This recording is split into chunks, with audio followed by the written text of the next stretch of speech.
Hey everyone, thanks for stopping by. If you've ever stayed up at night replaying something you know you shouldn't, hit that like button and subscribe. I've been carrying this for months, the kind of secret that sits heavy in your chest and won't let you breathe easy. Tonight I'm finally whispering it out loud, how my boss's wife secretly wore a tiny thong and slipped into the hotel room with me, and how one night completely wrecked my sense of right and wrong. I was 28, buried in a dead and assistant role, grinding through 60-hour weeks with nothing waiting for me at home but an empty apartment and the blue glow of my phone. Every relationship it tried had crumbled before it even started. Too busy, too distant, too invisible. That loneliness washed loud. It was quiet, constant, like a low ache pressing right behind my ribs, reminding me how long it had been since anyone looked at me and actually saw me. Nights blurred together. Scrolling, pretending I was fine, wondering if this was just how it was going to be. Then there was Elena, my boss's wife, elegant in that effortless way that made the air feel thicker whenever she entered a room. Designer clothes that skimmed her curves without trying, soft waves of dark hair, and eyes that held secrets even when she smiled politely. She started coming by the office more often, bringing him lunch in those sleek containers or swinging by to pick him up after late meetings. Always composed, always warm, but each time she passed my desk her scent would drift over me, soft vanilla and jasmine, something delicate and expensive that clung to the air like a promise I had no right to notice. I told myself it was nothing. Just a married woman being kind, but my body didn't listen. Every small interaction started carving itself into me. The way she'd lean slightly when she spoke, the faint warmth radiating from her when she stood close enough that her sleeve brushed mine. I'd catch myself holding my breath, heart stuttering like I was 15 again, ashamed that something so innocent could make heat pool low in my stomach. One afternoon she paused at my desk longer than usual, asking about my weekend with that gentle tilt of her head. I made some lame joke about surviving another Monday, and her laugh, low, genuine, like velvet brushing skin, sent a forbidden spark racing through me. She leaned in to glance at the spreadsheet on my screen, and her blouse shifted just enough that I felt the lightest graze of fabric against my arm. Her perfume wrapped around me again, warmer this time, mixing with the subtle heat of her body so close. I forgot how to form words for a second. She straightened, still smiling, but her eyes lingered a beat too long, or maybe I imagined it. Either way, I sat there after she left, pulse hammering, telling myself I was pathetic for letting it affect me like this. She was my boss's wife, off limits in every way that mattered. Yet the more she appeared, the more I found myself waiting for those moments, craving the accidental proximity, the way her presence made the sterile office feel charged, alive. At night, the ache in my chest twisted into something sharper, hotter. I'd lie there staring at the ceiling, replaying the brush of her arm, the curve of her smile, hating how badly I wanted more while knowing I should feel nothing at all. The guilt gnawed at me constantly. She belonged to him, the man who signed my checks, the one whose trust I was already betraying just by noticing. Every rational part of me screamed to stop, to look away, to remember my place. But loneliness is a quiet traitor. It won little battles every time I remembered the warmth of her nearness, the way her laugh seemed meant only for me in those brief seconds. I hated myself for it, for the hunger building in the spaces between hello and goodbye, for imagining what it would feel like if her hand didn't pull away so quickly. Still, I kept my distance, smiled politely, answered when spoken to, pretended the electricity crackling under my skin was just exhaustion. But deep down I knew the truth. Something was shifting, pulling me closer with every visit, every lingering glance, every breath of that vanilla jasmine scent that refused to fade from my memory. And then one evening everything tilted. At first it was the smallest things that started unraveling me. She'd stopped by my desk on her way out, voice soft like she was sharing something just between us, asking how my weekend had been or if I'd managed to catch any sleep after those brutal deadlines. I'd mutter something lame about powering through, and her laugh would slip out. Low, warm, the kind that made the air between us feel thinner. Each time she leaned in a little to glance at whatever was on my screen, her blouse would shift, brushing my arm with the lightest touch of fabric still carrying her body heat. That vanilla jasmine scent would wrap around me again, closer now, mixing with the faint warmth radiating from her skin. It'd freeze, pulse kicking up, pretending to focus on numbers while every nerve ending lit up like it touched something forbidden. She never lingered too long, just enough for me to notice the delicate lace edge peeking at the neckline of her top, the way it hinted at softness underneath. I started noticing everything. The subtle sway of her hips when she walked down the hallway, unhurried, confident in a way that pulled my eyes before I could stop myself. The way she'd bite her lower lip when she was thinking, just for a second, like she was holding back a thought she shouldn't share. In quiet moments after she left, those details replayed in my head on loop, leaving me sitting there ashamed, heat creeping under my collar, telling myself I was reading too much into nothing. Nights became torture. I'd lie in the dark of my empty apartment, staring at the ceiling, replaying the accidental graze of her arm, the way her breath had brushed my ear once when she reached for a file. "Shess married," it whispered to the silence, fists clenched under the sheets. "Shess his wife. This is disgusting. Career suicide," wrapped in a smile. The words felt right. Moral, safe. But then the loneliness would creep back in, heavy and aching, reminding me how long it had been since anyone looked at me like I mattered. Her warmth when she stood close, it won those little battles every single time. I hated myself for it. For the way my body betrayed me with a low, restless hunger I called it name without feeling filthy. Still, I tried to fight it. Kept my replies short, professional. Looked away when she smiled kindly, but the pull was getting stronger. Like gravity I couldn't outrun. Every casual interaction left me breathless afterward, heart hammering with guilt and something sharper, hotter. I'd catch myself wondering what it would feel like if her hand didn't pull away so quickly next time, if that delicate lace was just a glimpse but something I could almost. One evening the office had emptied out earlier than usual. She came by again, this time carrying a small stack of documents her husband had asked her to drop off. The light was softer, golden from the setting sun through the windows, and when she set the papers down she paused, standing so close I could feel the faint heat from her body through the thin fabric of her dress. Her perfume enveloped me, warmer in the quiet room, and as she straightened her fingers brushed the back of my hand. Accidental, maybe, or not. I looked up and our eyes met for a beat too long. Her smile faltered just slightly, something vulnerable flickering there before she masked it. My throat went tight, the air between us felt charged, heavy with everything we weren't saying. I wanted to step back, to break the moment, but my feet stayed rooted while my mind screamed at me to remember who she was.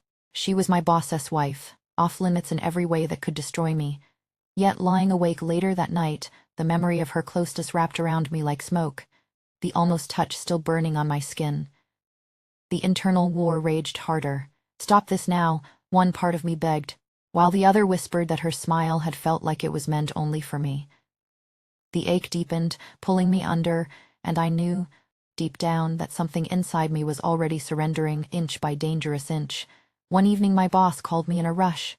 His voice clipped over the phone saying an emergency meeting had pulled him out of town on the next flight. He asked if I could swing by their place later to help Elena with some heavy boxes the movers had left in the lobby, since the doorman was off duty. My pulse skipped up before I even agreed. I told myself it was just work. Nothing more, but when I arrived at their building the air felt thicker, the hallway lights dimmer than they should have been. She opened the door in a light sundress that skimmed her thighs, the fabric soft and clinging just enough after the warm day. As she turned to point out the stack of cartons, her back arched slightly and there it was. Delicate against her skin like a secret she hadn't meant to share. My mouth went dry in an instant. I looked away fast, but the image burned behind my eyes. She caught me. Of course she did. Instead of pulling the dress higher or pretending nothing happened, she gave this small, quiet smile that made the corners of her eyes soften. "It's been a long time since anyone looked at me like that," she whispered, voice low enough that it felt like it brushed right against my ear. The words hung between us, heavy and warm. I didn't know what to say. My hands stayed useless at my sides while my heart hammered so loud I was sure she could hear it. We carried the boxes upstairs anyway, side by side in the quiet apartment. Each time our arms brushed, the heat from her skin lingered on mine through the thin material. We talked about nothing important at first. How her husband's trip came up so suddenly, but every sentence felt layered with something else. Something trembling just beneath the surface. Her laugh came softer than usual when I made a lame joke about the weight of the boxes. I could smell that vanilla and jasmine again, closer now, mixing with the faint trace of her shampoo. Like I was breathing in something I had no right to want. Hours slipped away. We ended up sitting on the couch with glasses of water that neither of us really drank, the conversation drifting. She told me how lonely the big apartment felt when he was gone, how the days blurred together. I admitted how empty my own nights had become, the words tumbling out before I could stop them. Her eyes stayed on mine the whole time, dark and searching. When she suggested we meet at the hotel the next evening, just to talk, she said, away from everything. I heard myself say yes. I told myself it was harmless.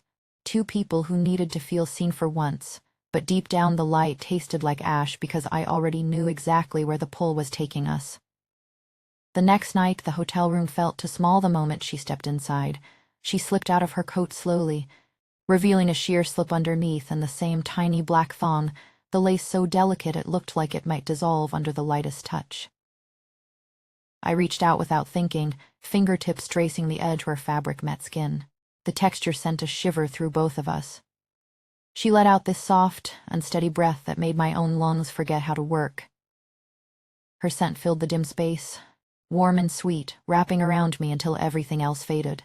We crossed every line that night, slow at first, then desperate like two people who had been starving for months without realizing it. Her hands trembled when they found mine.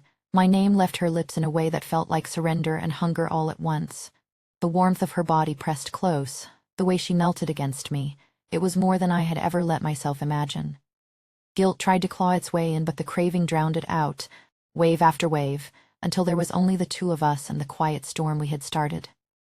By the time the room grew still again, I lay there with her head on my chest, her breathing gradually slowing. Time spun in circles. This was wrong on every level, yet the ache inside me felt lighter for the first time in years. She whispered something about how alive she felt again, and I couldn't find the words to answer because part of me was already terrified of how much I needed this not to end.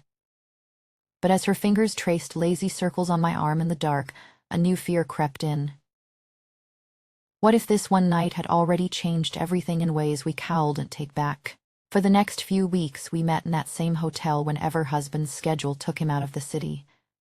The stolen hours felt like stolen air. She would arrive with her coat buttoned high even in warm weather, then let it fall open the moment the door clicked shut behind her. Each time she told me I made her feel desired again, alive in a way the big empty apartment never allowed. I told her she made me feel seen for the first time in years, like someone finally noticed the man behind the endless spreadsheets and late nights. The relief from my loneliness mixed with a rush that left me breathless every single time we were together. We kept saying it hurt no one as long as we stayed careful, as long as the world outside that room stayed locked out. Her laugh came lighter when she was with me. Her touch lingered longer, and I let myself believe the lie because believing felt better than the empty nights I used to know. Then one ordinary afternoon my boss leaned against my desk, casual as ever, and mentioned how Elena seemed happier lately. He laughed about it, said maybe the new yoga classes were working. My stomach dropped, so fast I had to grip the edge of the keyboard to steady myself. He kept talking, unaware, until he added almost offhand that she'd found a hotel receipt in her coat pocket the other day. The room tilted. I forced a smile, nodded like it was nothing, but inside everything froze. That night she showed up at the hotel with tears already gathering in her eyes. She closed the door behind her slower than usual, her shoulders tight. "Chi-s getting suspicious," she whispered, voice cracking just a little. He asked questions I couldn't answer without stumbling, the fear in her words mixed with the same pull that always drew us together, making every glance, every brush of skin feel 10 times heavier, 10 times more intense. We held each other closer that night as if the possibility of ending it only sharpened the hunger. Now I lie awake again in my empty apartment, the city lights bleeding through half-closed blinds. The scent of her vanilla and jasmine still clings faintly to the collar of the shirt I wore last time, even after washing. My fingers remember the delicate lace edge, the way her breath caught when I traced it, the trembling warmth that made the whole world narrow to just us. Guilt sits heavy in my chest, but it never quite kills the craving. It only sharpens it. I know I should end this before everything unravels completely. I know the risk grows with every secret meeting, every whispered confession. Yet when I close my eyes, I still feel the gravity pulling me back toward that hotel door, toward the almost moment when her coat slips from her shoulders and everything else disappears. Part of me wonders if walking away would leave a bigger hole than staying and pretending we can keep this hidden forever. The ache has faded. If anything, it has grown roots. Am I completely out of line for wanting her this badly even now? Or would you have done the same, caught between the loneliness that never really left and the one person who made it quiet for a while? Drop your honest thoughts in the comments. Do you think I'm right to keep seeing her, or should I find the strength to walk away before the storm breaks? If this confession pulled at something inside you, like, comment, and subscribe for the full uncut version and more raw stories like this. Next time I'll tell you what happened when her husband almost caught us.